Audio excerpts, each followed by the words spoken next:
My sadness lingers. Yesterday morning, I drove here early in the morning in order to be ready for an 8 o'clock meeting. As I told the board yesterday evening through Zoom at a hastily called meeting, as I drove across Nebraska Avenue near our church, I started to cry. I turned onto the side street off of Nebraska Avenue, pulled off of the road, and wept. One sentence kept going through my mind over and over, and I sat there in my car crying. Zionism was meant to solve the Jewish problem. Some stories. Mohammed Darwashi, the assistant director of Givat Chaviva, has stood where I now stand and addressed our Micah community on more than one occasion on Shabbat. He has been a frequent guest when he's in Washington at our Shabbat table in our home. And for those of you who are not familiar or need a reminder, Givat Chaviva is Israel's oldest institution devoted to creating a shared and equal society between Jews and Arabs in the land. Founded in 1949 as a project of the socialist kibbutz artzi movement, a movement that to this day takes the dream of a universal brotherhood and sisterhood of humankind seriously and works at it assiduously, diligently, relentlessly. Mohammed Darwashi is one of the finest people on their staff, and he's risen to the level of assistant director. Why do I mention him this evening? His cousin Awad, age 23, was murdered at the now tragically famous music festival close to the Gaza Strip on October 7th. This Palestinian citizen of Israel. And we know how the Hamas terrorists targeted this festival on Shabbat morning, their onslaught opening fire on the young attendees, murdering over 260 of them. Darwashi, this young Arab-Israeli paramedic, was working at the festival when they were brutally attacked. He had been assigned by the Magen David Adom unit that he works for to be a medic for the festival while they were there. The medics were ordered to evacuate when the attack came, but Darwashi insisted on staying to try and save lives, and because he thought as a native Arabic speaker he could mediate. He was shot while tending the wounded. The terrorists stole his ambulance and drove it back to Gaza. Say his name with me, Awad Darwashi. Awad Darwashi. He died a hero. Hatzvi Yisrael abamotecha chalal ech naflu giborim. Your glory, O Israel, murdered on your heights, how have the mighty fallen? So the tragic story of Awad makes me yearn for heroic ones, so we turn now to Inbal Liberman. You've all read her story. Inbal is the 25-year-old kibbutznik at Nir Am on the Gaza border. She's been the security coordinator there for less than a year. And on the early morning of October 7th, she heard explosions. She was used to hearing explosions. Look at where she lives, but this sound was different this time. And over the objections of the higher-up on the kibbutz, young Inbal unlocked the armed storage locker, gave guns to the volunteer security team. She took charge. When the terrorists attacked, this kibbutz was ready. Over the course of the hours-long gun battle, the kibbutz defenders killed more than 25 terrorists. This was the only kibbutz along the border without any casualties. God bless Inbal and her courage, because God knows at this moment we need the stories of heroes. We cannot endure without them. Moshe Hayon is the chair of the board of Shacharit, another organization with whom we at Micah are privileged to have a close relationship. Ilon Schwartz, the president of Shacharit, has also spoken from this bima, also been a guest in our home. He's been a guest in our home, and many of you have met him. Ilon wrote many of us to tell us that the board chair of this organization, also devoted to shared society, Moshe Hayon, was murdered on October 7th in Ofakim, near the Gaza border. During Sukkot, just a couple of days prior to that Shabbat, Hayon wrote that he had driven down to visit in Moshe's Sukkah at a community gathering that Moshe hosted titled Learning and Listening Together. Hayon and Moshe are two different Israelis. Hayon is an Oleh, a secular Israeli. Moshe was an Orthodox Dati Israeli. Moshe was the board of this organization for shared society, and they together are devoted to creating a better Israel. On this Shabbat morning of Simchat Torah, Moshe, before he was walking to shul, heard something outside. He and his son Eliad heard the sound of violence. Moshe went to get his gun, his weapon. He ran outside with his young boy. And Hayon wrote us, we all smiled through our tears and said, this was Moshe. He would be the first out the door, always in front whenever there was a problem. They were murdered by Hamas as they defended their town. So let us say their names together. Moshe, Eliad, Hayon. Moshe, Eliad, Hayon. And again, from the book of Samuel, Hatzvi Yisrael, al b'motecha chalal, ech naflu giborim. How the mighty have fallen. But we also know the story of the 62-year-old retired general, Noam T-Bone. His story is told so beautifully by his son, who lived in the city as a journalist for several years. Noam received a phone call from his son Amir that they were trapped in their safe room on the kibbutz, and they could hear the terrorists murdering people around them. Amar T-Bone wrote, quote, my father was joined by another retired general, Israel Ziv, who also had put on his military fatigues without anyone asking, driven down south to try and save lives. Two retired officers, both over the age of 60, were making their way into a war zone in order to try and save us and other families. Some of their neighbors were shocked to see Amir's dad among the soldiers who had come to rescue them. And the only thing that kept his children calm, Amir wrote, was our promise, quote, that their grandfather was on his way. At 4 p.m., we heard a knock on the window, and then a familiar voice. Galia, our young daughter, immediately said, Saba is here. And for the first time since the morning, we all burst into tears, end of quote. God bless General Noam T-Bone and General Israel Ziv. There are more stories, but Gaza too has its stories.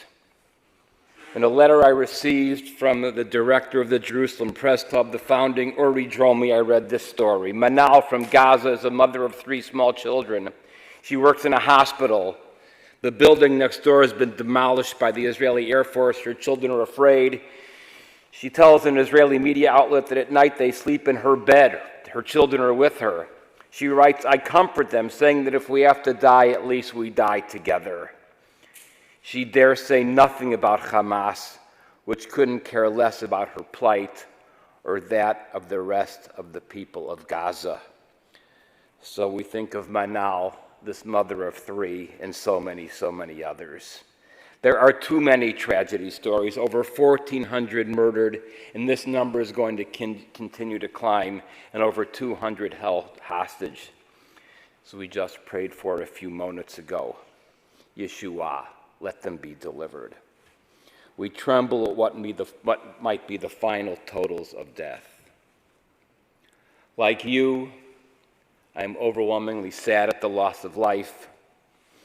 Like you, I am scared for the hostages. I'm actually terrified for the hostages. Like you, I am angry, so angry at Hamas terrorism, and so angry, so disturbed at the echoes of Jewish history this has stirred. Again, Zionism was meant to solve the Jewish problem. But it is more. It is so much more, because I am so deeply angered by this Netanyahu government and the responsibility it bears in ways that are too many to count. And this could be an entire sermon unto itself. But let that phrase just stay in your heads for a moment. Too many ways to count that this government bears responsibility. Al-Chetchatahem, for their sins and the sins this government committed, there must someday be a reckoning for all that went wrong on their watch. Let this so-called mighty one be cast aside forever, tarnished with an indelible stain of arrogant, ignorant, self-interested, and dangerous for his own people and the world around him stain. Let that be an eternal stain. And like you also, I am mystified by the failures of intelligence and security, and I am terrified by them. And I am horrified, like you, by the overwhelming loss of life in Gaza, and like you, I fear of more. The stunning mass death at the hospital bombing took my breath away just days ago. Whose breath did it not take away? And then, of course, the blame game. Who is not horrified as a real war with real death and real tragedy becomes overshadowed by a public relations war for world opinion? This is beyond disgusting. The world is like, we've dove into a moral cavity that has no bottom. So like you, I am overwhelmed by the oversimplification, the seemingly deliberate oversimplification, this newest round of what can only be called cosmic oversimplification. Are human beings no longer allowed to hold conflicting emotions? I feel like I was born holding conflicting emotions. I love my parents. Why are they punishing me? Is this not kind of somehow in our DNA, but this is somehow all evaporated from the world? The single best line I read was Paul Waldman in the Post about moral clarity.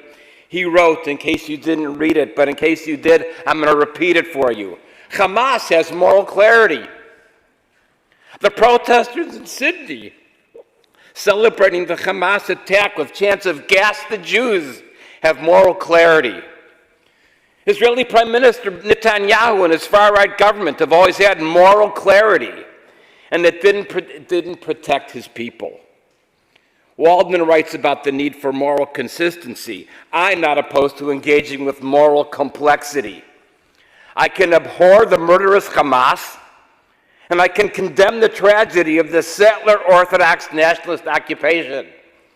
That was a fairly easy sentence to write and a fairly easy sentence to read. Like you, I am deeply troubled by the newest wave of anti-Semitism that has been set off in our own country. I am shocked, I am saddened, I am distressed.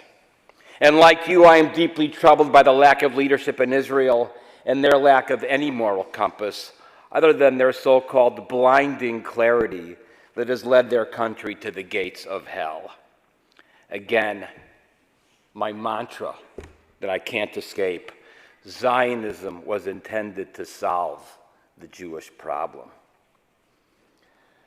So on October 8th, the day after the massacre, my family was in Philadelphia for a family wedding, Louisa's side of the family. We were walking back to our hotel after lunch, and marching by us on Chestnut Street, this one is simply too much to believe. Marching by us on Chestnut Street was not so much a pro-Palestinian parade rally, which it was, but an anti-Israel, anti-Semitic demonstration of several hundred people with police protection. They clearly had a permit from the government of Philadelphia. They were joyful over the mass murder that was cheered as they stepped towards, quote, this is their signs, many of them, liberating Palestine from the river to the sea. The signs, of course, proclaimed Israel as a settler colonial enterprise, which we see coming from the left so often, are rooted in an ugly combination of ignorance and anti-Semitism. There are so many toxic brews to go around in the world we are in, it's impossible to keep track of. What else can it be when we know that it is a country built by the refugees of Europe? The settler colonial enterprise was built by refugees escaping their own dangerous situation. The refugees of the Arabs' land of the Middle East also, of course, have to come to Israel. And as Ari Shavid put it in his book, we had to come because there was nowhere else to go. The term settler colonial as applied to Israel actually makes me sick. Israel was built by those who were returning to their ancient homeland while escaping anti-Semitism. And so on October 8th, that term and that moment and that place, the city of brotherly love, or just down the block, the Liberty Bell is there, telling us what America is supposed to be about. I could not believe the scene. And what made me especially sad was to see in this group proudly marching the Jewish Voices for Peace contingent, holding signs, proclaiming their Jewish identity and their utter contempt for Israel. Louise very wisely restrained me from getting into it with them. So I stood there in shock, and simultaneously, two awful, obscene thoughts flashed through me. I will admit this to you. Awful, obscene thoughts flashed through my head. One, as I looked at the Jewish Voice for Peace proudly marching with these people that hate us, I thought of two things. The Nazis would have gassed them with the rest of us, and the Israel I love would have taken them all in should they ever need to go. Now, I'm embarrassed to have these thoughts, actually, but what else am I supposed to think when the world has gone down this moral cavity? So I feel these things inside, and I feel a kind of shame, even as I know the truth to them. So many friends from the left have lost their moral compass. So I don't know how to think about any of this. So I'm then reminded of the work of one of Israel's most prominent writers, David Grossman, in one of his greatest works, To the End of the Land. The book is set in the land of Israel, the Promised Land. And the book describes Israel as a paradise, as a Garden of Eden, which is, of course, the biblical metaphor. The Torah begins in the Garden of Eden, and it ends overlooking the Promised Land. There's a beautiful balance there in the Torah. So in the book, the land is depicted as beautiful, rich, fertile, with water flowing everywhere. There's so much water in this book, it's unbelievable. The land descriptions, as I said, are reminiscent of the Garden of Eden, which is also rich with vegetation, and we read in the garden it has 4 rivers flowing through it. And as you read the book, as I read the book, I feel the oddity of the book. What is Grossman trying to say?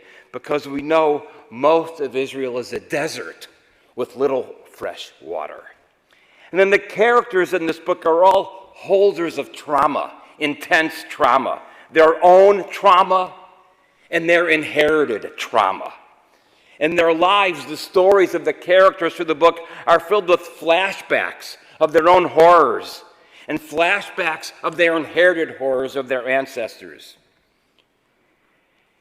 And then the book, which is set in the homeland, we've come home to Israel, is filled with stories of walking. No one has ever settled in this book.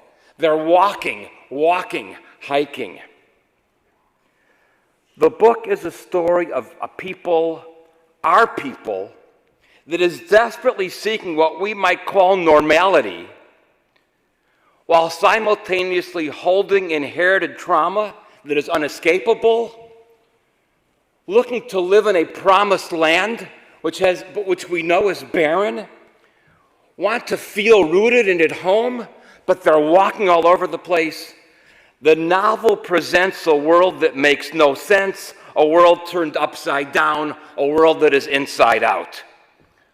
What I'm trying to say is this, as David Grossman's book is flashing through me, as we're all absorbing this, and I read the book maybe 10 years ago, when we consider Israel, we are standing in the middle of turbulence, of contradiction, a raging battle, both internal as to what the country should be about, but also external, filled with vicious, destructive, heartless enemies that we too rarely recognize. Israel takes a long time to begin to understand, and the liberal, comfortable, safe imagination, including my own, is loath to recognize evil and slow to recognize evil. Hamas is evil. And our own Jewish sources tell us plainly that evil must be fought with every fiber of our being. The biblical Pharaoh who ordered the drowning of Israelite babies must himself be killed. That's all you need to know of the Torah story in terms of knowing the Torah about what it says about evil. Haman has to be killed in the book of Esther. Our sources are clear about what you do about evil. And if you ever want to understand a modern Jewish understanding about evil, read the correspondence between Martin Buber and Mahatma Gandhi. Martin Buber, founder of Oz V'Shalom, who wanted a binational state, wrote Gandhi to tell him he was wrong, that he was lucky that his enemy were the British, that the Jews were standing against Nazis. And if you stand against Nazis, you pick up a gun. That's all you can do. Read those letters. One of our greatest giants of the spirit, Martin Buber, engages with Gandhi on this question of what do you do?